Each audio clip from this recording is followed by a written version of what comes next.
Good afternoon, everyone, and welcome to Stock Market Today for Wednesday, February 26th. It's Alyssa Coram here.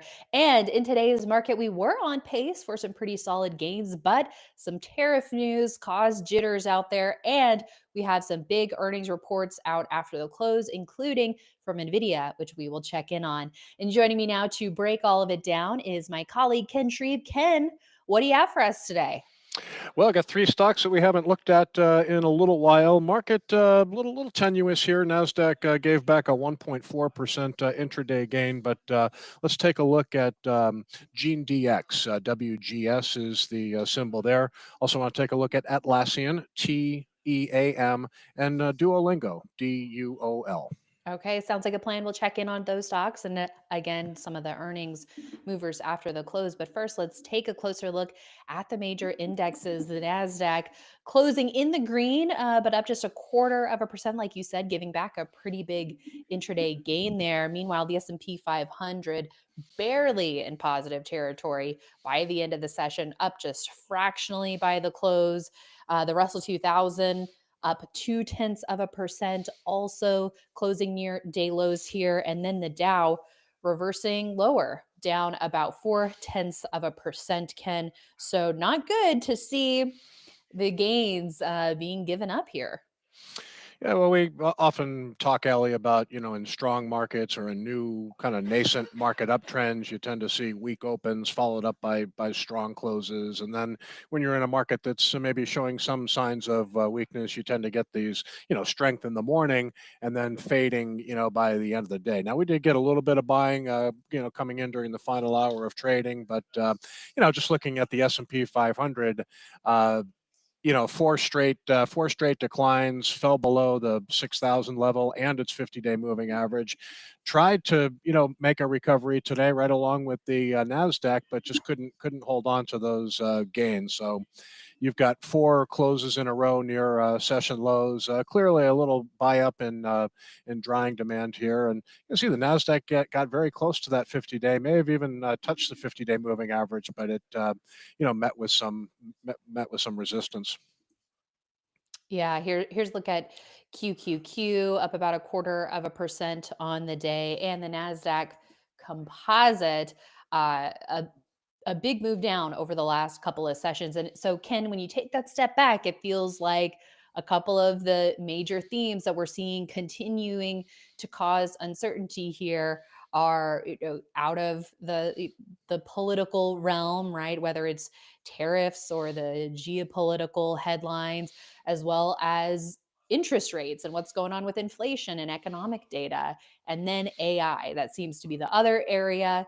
And who knows? We'll have to see what Nvidia says after the close today with their earnings report. DeepSeek, a lot of people are going to be curious about Blackwell deliveries. So A maybe lot of we'll be yeah, able there's to a lot of get a some lot insight. of yeah, there's a lot of headwinds out there, and we've been talking about the Nasdaq as an index that's been under some distribution basically since mid December. Soon after it hit that high of 20,204, it's been just kind of chop and slop back and forth. But anytime you have a distribution day count that is high. I mean, we've got seven higher volume declines basically over the past 25 trading sessions. And again, a 1.4% intraday gain today couldn't hold the gain. You have leading growth stocks, which is another key barometer for us when we're gauging market health. You can see the destruction in the growth stock space with FFTY here holding support at the 200-day moving average. But you do have a market tide that's flowing negative right now, and but again, you've got two big headlines that the market's going to have to digest. What Nvidia says in about 10 minutes with its Mhm. earnings report, and then Friday we've got another big reading on inflation that the Fed Right. watches closely with the personal consumption expenditures index. So tough sledding right now. Not a great day for the market to see it give back gains, but then again, maybe not all that surprising in light of the heavy volume selling that we've seen in recent days. Absolutely. Okay. Well, quick thoughts on blue chips and small caps, starting with blue chips here, Ken? The Well, Dow. here again, you had a sharp break of the 50-day moving average for the Dow Jones on Friday. That came in pretty heavy volume.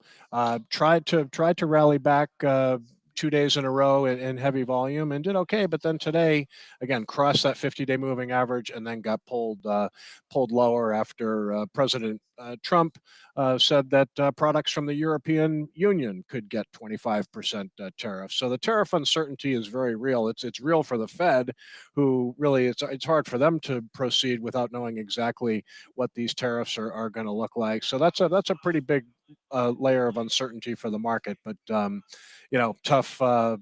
tough day for the Dow. Tried to reclaim the 50-day moving average and failed. Russell 2000. This index fell about 13% off its high, so it's already in an intermediate term correction here. But again, it gave back a big gain today, below the 40-week line on the weekly chart here, and back on the daily chart, still struggling below the 200-day moving average. So, you've got a market that that's struggling here, but again, we've got two big headlines that the market's going to sort out. So you can't really get too Right. bullish, and you can't really get too bearish here. We just have to see how the Mhm. market digests these two big headlines. Right. And speaking of the Fed and Friday's economic data, let's check in on the 10-year yield. So we've seen this come off quite a bit, Ken, in recent weeks, from 4.8% a couple weeks ago to now today about 4.25% here. Yeah, there's been relentless buying in the bond market that has pushed these yields lower. And you remember there was a point when the stock market, didn't like spiking interest rates, and it wanted to see kind of lower interest rates. But now you seem to have bond investors really worried about the economy here, and the possibility of a slowdown, the possibility of stagflation, where you get a slowing growth, but inflation that is persistently high. And the narrative around these tariffs is that these tariffs are simply going to result in higher prices and keep inflation elevated. And what's that going to do to the economy? Are we going to slow down? So the good news, maybe, is that the 10-year yield is coming down to a very long-term support level here, right around 4.24%. So, you look at the bond market like a TLT, quite overbought at this time when you look at stochastics and oscillators. Yeah, so you can see starting to get overbought here. So I wouldn't be surprised to see that 10-year yield start to firm up. But I don't like the message of the bond market currently, because the bond market focuses a lot on the economy, and it's a little bit uncertain about if inflation is going to stick around and impede growth. All right. Well, something that we'll definitely keep watching. Let's check out a few stocks now, starting with WGS. This is GeneDx in the biotech space, up 3.4% today. Bouncing, we got that earnings report a couple of sessions ago, and it's held up relatively well, Ken. Yeah, this is a stock that, like you said, it gapped up on earnings, and I really like the way it pulled back here. In fact, if you look at, yeah, right on Friday, that was the third decline Friday, and then Monday it closed basically unchanged and showed some kind of tightness right around that 10-day moving average. I think that 98.87 is a perfectly legitimate alternate entry here. So we're still looking at this stock in a buy zone here. Very compelling revenue growth when GeneDx reported earnings last week. You can see the acceleration, 67% top line growth compared to 44% in the prior quarter. This is a company that does genetic testing, and really, really interesting product, because they offer basically personalized health insights to help diagnose genetic disorders. So pretty powerful platform here, and the revenue growth is impressive. And fund sponsorship has been rising quite a bit. You can see in the number of funds owning here, and up all the way up to 276. So still fairly lightly owned in the mutual fund community, but really showing nice increases in fund sponsorship, and it's got the fundamentals that we like to see. Absolutely. And the fact that even though 276 or 77 funds are in this one, not that many when you're looking at a lot of other top growth stocks, it does have ownership by three funds that we as growth investors follow closely. Lord Abbott's in there, Invesco Discovery, and Alger Small Cap. So notable representation there as well from the IBD Mutual Fund Index. All right, moving Yeah. on, let's take a look at Atlassian. The ticker here is Team in the Enterprise Software Group. Another case where we had a gap up on earnings, a bit of a pullback, a little bit of a different type of pullback here than the last one we looked at, Ken, but support and a bounce. Yeah, and what I like about this pullback is when you look at the growth stock space over the past week or so, I mean, you're seeing a lot of stocks really getting smacked lower in very, very heavy volume. Okay, so they're not just falling like leaders like Palantir and you name it. They're not falling in light volume. They're falling in very, very heavy volume. There's some institutions taking profit taking with Atlassian. Yeah, it pulled back, but I like how it found support at its 50-day moving average on Monday earlier this week. Closed up near its high. It tested the 50-day line again, and here it is, kind of still floating around that 287.97 buy point. So this is, I think, a software stock that's still worth watching here. Again, the latest pullback, I really didn't see meaningful signs of institutional selling. There were a lot of low volume Mhm. declines. You've got a fundamental superstar here. You can tell that with the composite rating of 99, accumulation distribution rating holding in there at B plus, and yeah, you just look at the annual earnings and just a really strong track record of growth here. Nice pullback to the 10-week moving average and retesting a prior buy point. So if this market gets going again, I think we'd want to keep an eye on Atlassian. Right. And we've continued to see a number of software stocks in recent months coming into leadership positions here. So the fact that this one holding above the 50-day, the 10-week, and the selling really wasn't that heavy makes it pretty compelling. So we'll have to see what some of those big software names reported after the close, what their reactions are like. CRM, Snow, we'll check out those soon, perhaps to see if Atlassian might move in sympathy. We'll just have to find out. Let's take a look at Duolingo here. Earnings coming up, it looks like, Ken. Yeah, earnings coming up. I missed that earnings coming out tomorrow. But again, this is another stock that's pulling back into a buy area. You did get some higher volume as the stock declined last week, but still, during a time when a lot of leading growth stocks are Mhm.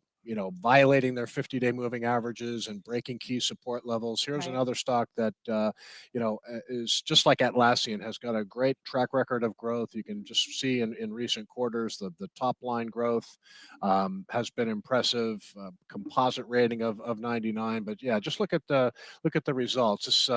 They have a language learning platform. Our colleague Justin Nielsen has used it quite a bit as active user of Duolingo. So, like the pullback here too, still looks like it could be in the early stages of a move. It got pulled down by the broad market today, but another name that we're watching here because it's a growth stock that hasn't been destroyed like a lot of others in recent days, Mhm. and still kind of retesting a buy area here. Now earnings tomorrow, so we want to don't want to be taking a new position ahead of earnings, but definitely an earnings report to keep an eye on here. Absolutely. Okay, so after the close now, let's check out some of the names that have reported, including CRM. Looks like the early reaction here negative, down almost 7%. So an earnings loser there. I think Snow as well.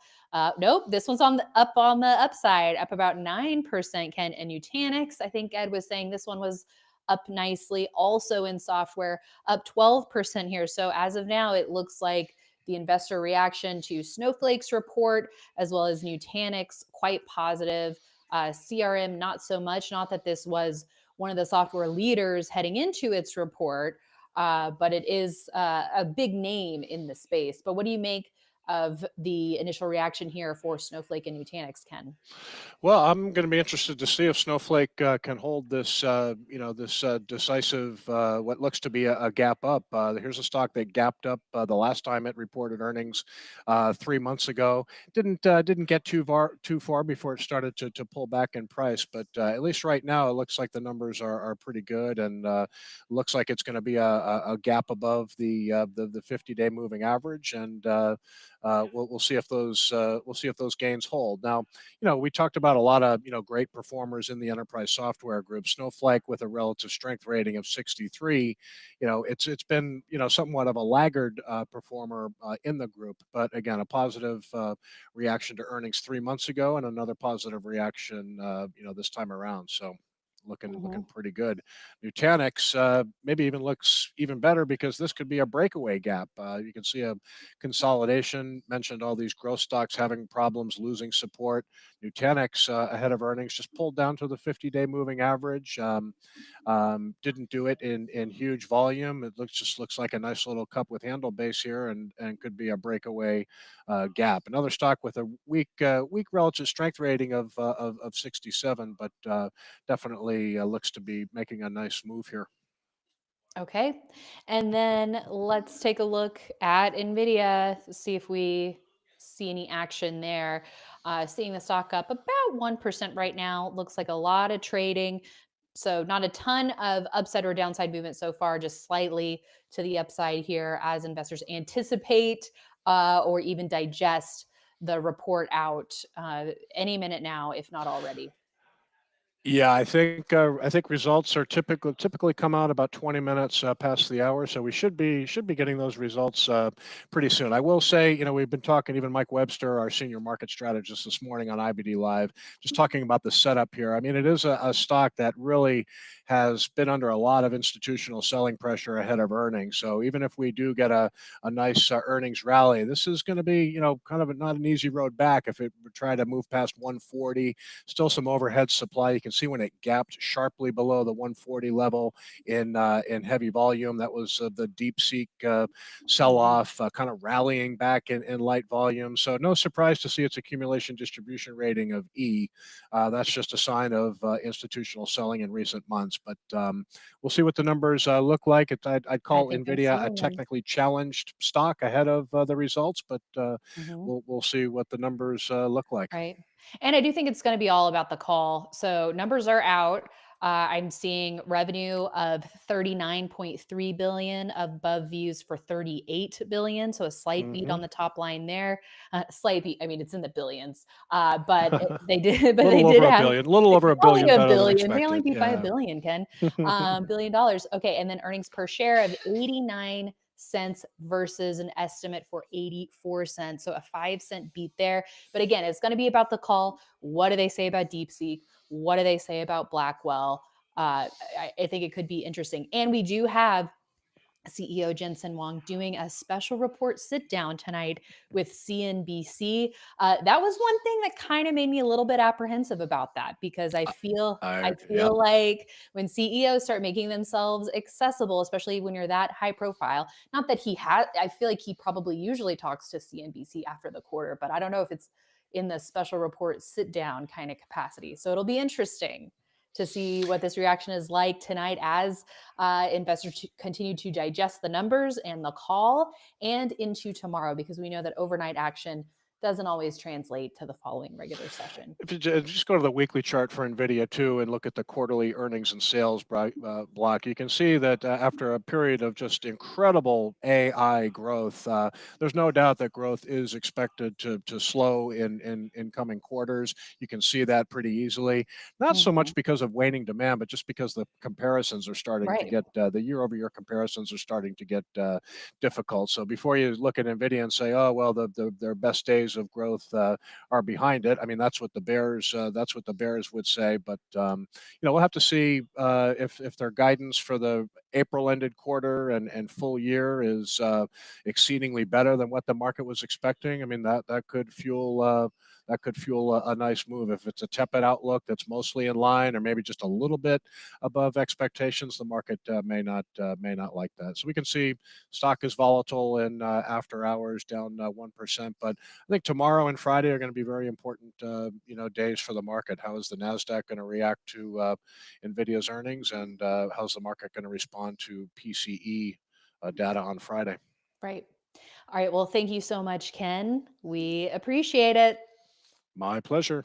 And thanks everyone for tuning in. That is it from us for today. But it is Wednesday, so we have our weekly Investing with IBD podcast with our host Justin Nielsen live today at 5 p.m. Eastern on YouTube. This week's guest is Viva Jha. She is a top female performer in the U.S. Investing Championship for a number of years. She's been on IBD Live talking about her leveraged ETF strategy with TQQQQ, and she has had phenomenal gains in some of the market's top stocks like Nvidia over a number of the past years. So she's a longtime holder, has accumulated huge gains in some of the big growth winners. So really looking forward to her discussion with Justin today, live at 5. And then, of course, you can find it on the podcast platforms as well.